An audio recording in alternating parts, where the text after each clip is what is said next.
ধারাপাতের আজকের উপস্থাপন হলো পশ্চিমবঙ্গ সরকার দশমের একটি কবিতা মাইকেল মধুসূদন দত্ত রচিত মেঘনাদ বধ কাব্যের প্রথম স্বর্গ অভিষেক থেকে অতি সংক্ষিপ্ত কিছু প্রশ্ন ও তার উত্তর, যেটি কম বেশি 20টি শব্দের মধ্যে লিখতে হয় এবং যার মান থাকে 1, যাকে আমরা এসএকিউ কোয়েশ্চেন বলি।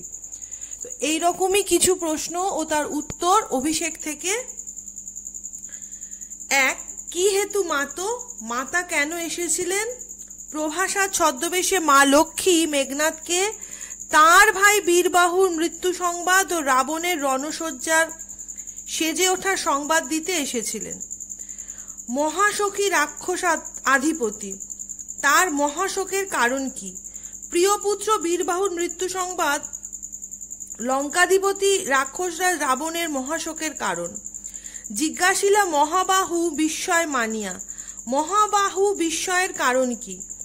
বীরবাহুর মতো বীরের মৃত্যু সংবাদ মেঘনাদকে বিস্মিত করেছিল, কেননা মেঘনাদ জানতেন সীতাপতি মৃত, তবে কে তার ভাইকে হত্যা করলো এটাই ছিল তার বিস্ময়ের কারণ।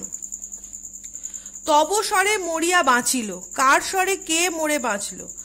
লঙ্কাধিপতি রাবণের বীরপুত্র মেঘনাদের স্বরে মরে আবার বেঁচে উঠেছিল সীতাপতি শ্রীরামচন্দ্র।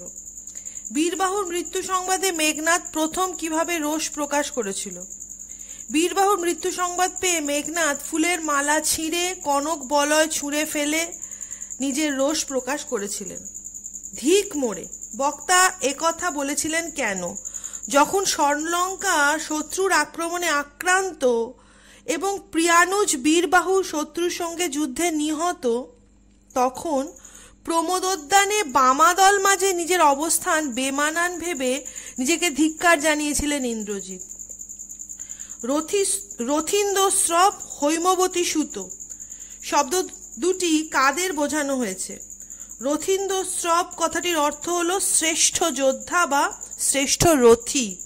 এখানে রথীন্দ্রস্রব বলতে মেঘনাদকে বোঝানো হয়েছে। হৈমবতী সুত বলতে দেবী দুর্গার প্রিয় পুত্র কার্তিককে বোঝানো হয়েছে। বৃহন্নলারূপী কিরীটি বলতে কাকে বোঝানো হয়েছে? মাইকেল মধুসূদন দত্ত রচিত অভিষেক কাব্যাংশে বৃহন্নলারূপী কিরীটি বলতে তৃতীয় পাণ্ডব অর্জুনকে বোঝানো হয়েছে। কহিলা কাঁদিয়া ধনী, ধনীকে? ধনী এখানে মেঘনাদ পত্নী প্রমীলা। কেমনে ধরিবে প্রাণ তোমার বিরহে এ অভাগী?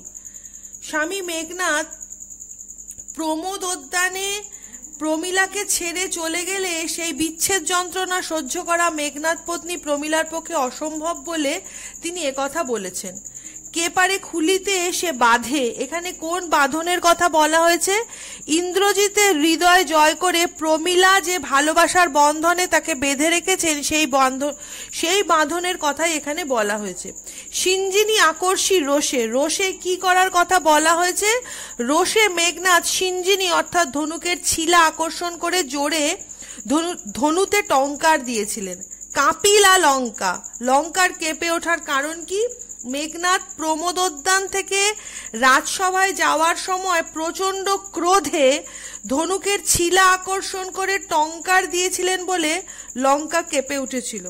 সাজিলা রাবণ রাজা, রাবণের এমন আচরণের কারণ কি? বীরবাহুর মৃত্যুর খবরে প্রতিশোধ নেওয়ার বাসনায় লঙ্কাধিপতি রাবণ রণসজ্জায় সেজে উঠেছিলেন। হুঙ্কারিছে পদাতিক, কেন হুঙ্কার দিয়েছে? লঙ্কাধিপতি রাবণ যুদ্ধে গমনের জন্য সেজে উঠেছেন বলে রণদামামার আওয়াজে উত্তেজিত হয়ে পদাতিকও হুঙ্কার দিচ্ছে। নাদিলা কর্বুর দল, কর্বুর দলের এহেন আচরণের কারণ কি? বীর মেঘনাদকে দেখে মহাগর্বে ও মহানন্দে কর্বুর দল অর্থাৎ রাক্ষস দল গর্জন করে উঠেছিল। বায়ু অস্ত্রে উড়াইব তারে, বায়ু অস্ত্রে কাকে ওড়ানোর কথা বলেছেন? বায়ু অস্ত্রে সীতানাথ শ্রীরামচন্দ্রকে ওড়ানোর কথা রাক্ষসকুলের শ্রেষ্ঠ বীর মেঘনাদ বলেছেন। তারে ডরাও আপনি রাজেন্দ্র, কাকে ভয় পাওয়ার কথা বক্তা বলেছেন? মেঘনাদ রাক্ষস রাজা রাবণকে শ্রীরামচন্দ্রকে ভয় পাওয়ার কথা বলেছেন। হাসিবে মেঘবাহন, মেঘবাহন হাসবেন কেন? মেঘনাদ বেঁচে থাকতে পিতা রাবণ যদি যুদ্ধক্ষেত্রে যান, তবে মেঘনাদের কাপুরুষতা ও ভীরুতার জন্য মেঘবাহন হাসবেন। ঋষিবেন দেব অগ্নিদেবের রোষের কারণ কি? যদি সুযোগ্য পুত্র বর্তমান থাকতে পিতা লঙ্কাধিপতি রাবণ যুদ্ধে যান, তবে মেঘনাদের ভীরুতার পরিচয় পেয়ে মেঘনাদের ইষ্ট দেবতা অগ্নিদেব রুষ্ট হবেন। কুম্ভকর্ণ বলি। কুম্ভকর্ণ কে ছিলেন? কুম্ভকর্ণ ছিলেন বিশ্বশ্রবা মুনি ও নিকষার মধ্যম পুত্র, দশানন রাবণের মধ্যম ভ্রাতা।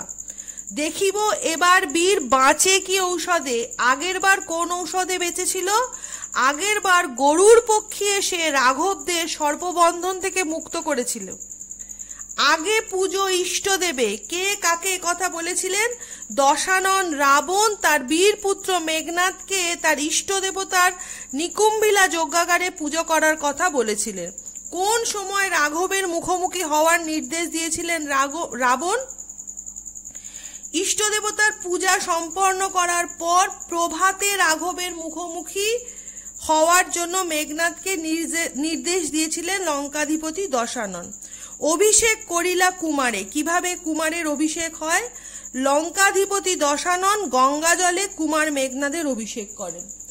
অভিষেক পশ্চিমবঙ্গ সরকার দশমের একটি কবিতা, মাইকেল মধুসূদন দত্ত রচিত মেঘনাদ বধ কাব্যের প্রথম স্বর্গ। এখান থেকে অতি সংক্ষিপ্ত কিছু প্রশ্ন আমি শর্মিষ্ঠা আমার ধারাপাতের পক্ষ থেকে পরিবেশন করলাম। আশা করি আমার ছাত্রছাত্রীদের কাজে আসবে, তাদের ভালো লাগবে। ভালো লাগলে অবশ্যই আমার চ্যানেল ধারাপাতকে তোমরা শেয়ার করো, লাইক করো এবং সাবস্ক্রাইব করো। আজ এই পর্যন্ত। নতুন ভিডিও নিয়ে আমি শর্মিষ্ঠা আবারও খুব তাড়াতাড়ি ফিরে আসবো।